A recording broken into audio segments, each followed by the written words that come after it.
Steve Jewin for MMAmania.com. This interview with Titan FC champion Tim Elliott was recorded December 4th, 2015, with just 2 weeks to go before his title defense against Pedro Nobre at the Scottish Rite Temple in Kansas City, Missouri on December 18th, 2015.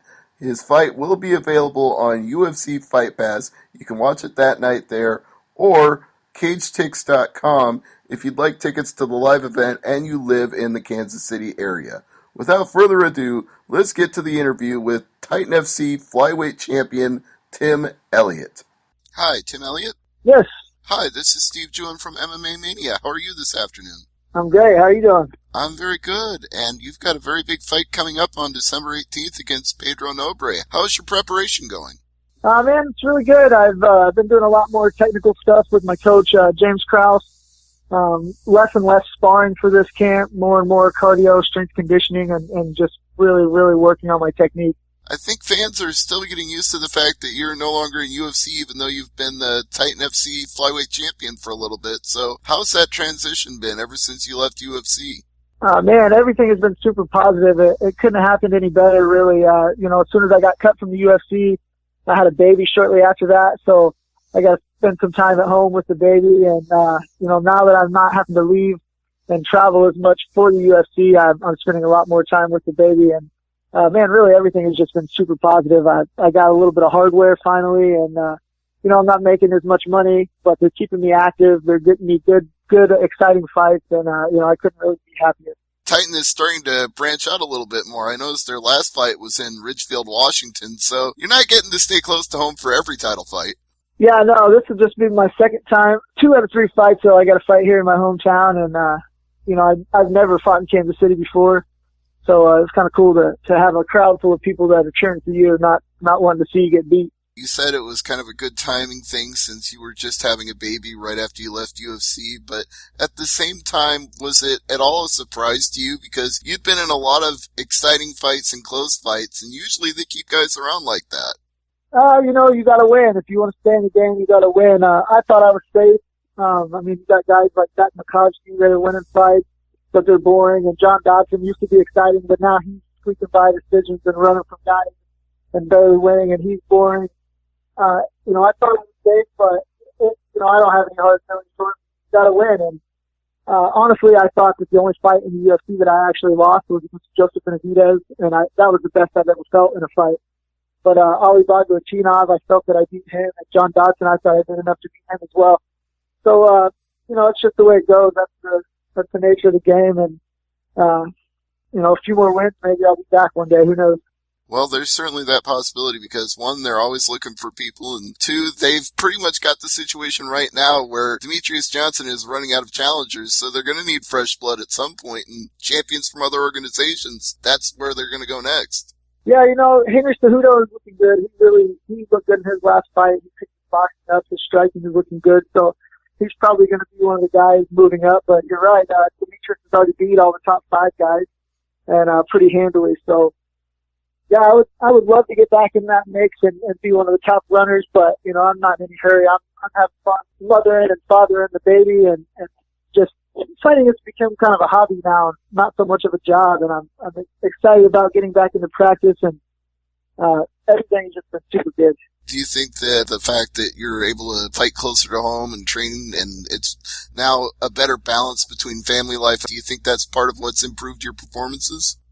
Yeah, and the difference in training. Now that the baby's been born, I'm lucky to get 1 training session in a day, sometimes 2, to where before I was 2 or 3 a day and going hard every day, and it got to the point to where I was hurting all the time. I didn't want to go to practice, so I think just consolidating my training to where I'm doing more technique and more one-on-ones with James and less grinding, my technical side is starting to come out to where before I was just going wild and moving my head and throwing punches just to throw punches. And, 6 years in the sport, I finally learned how to throw a jab, and it's like totally new to me to be busting guys' mouths and noses in the gym with the jab. But I just never had it before. I got into the UFC and cut from the UFC before I even knew how to throw a punch right. I guess, having a wrestling background that probably, everybody develops the wrestling skill set first and then striking, usually comes second or third after that. And I know you had a really strong wrestling background in high school and college. Yeah, and I've gotten away from it a little bit, but that's just how James Krause coaches. It's not about wrestling or takedowns or stopping a takedown. It's about if we get taken down, being able to get back up, or if we get taken down, being able to scramble back up. If we get taken down, being able to get a submission.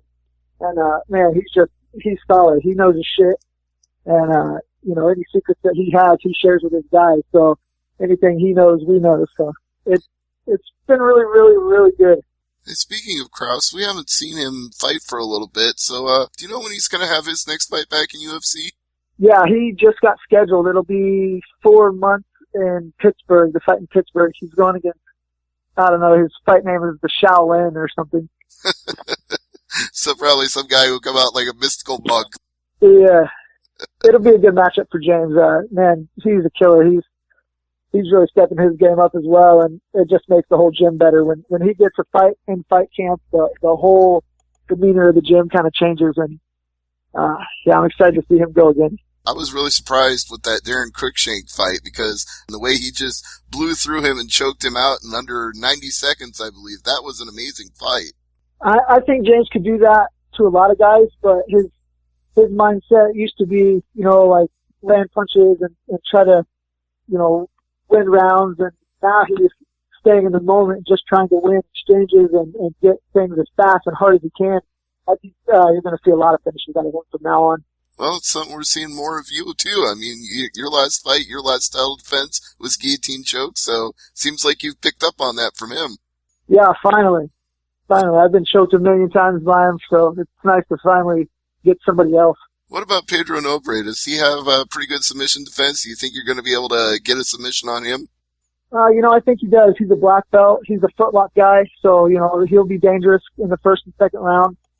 He brings a little different jiu-jitsu than like Santos. Santos was a real sport jiu-jitsu, positioning jiu-jitsu, so there wasn't that real danger factor. Pedro has that danger factor. He's going to go after footlocks, and he goes after kills, not just positioning. So, but the game plan is just, stay out of submissions in the first 2 rounds and then have some fun. Once I get sweaty and loose, I feel like my jiu-jitsu defense will be good enough to keep from getting subbed. No, I don't think I'll be able to catch him in a submission probably. His jiu-jitsu is a lot better than Philippe Efren. Sounded like you were almost saying that you feel like you're a slow starter and that the later it gets into the fight, the better you get. Yeah, that's the great thing about having 5 rounds. And that was my problem in the UFC. By the time the first round was over, I'm just now getting warmed up, and I can keep going, and I can see my opponents they're done fighting, and I'm not done fighting. Now I have 5 rounds to do that. So the longer the fight goes on, the better for me. I train for 5 rounds. I don't mind going 5 rounds.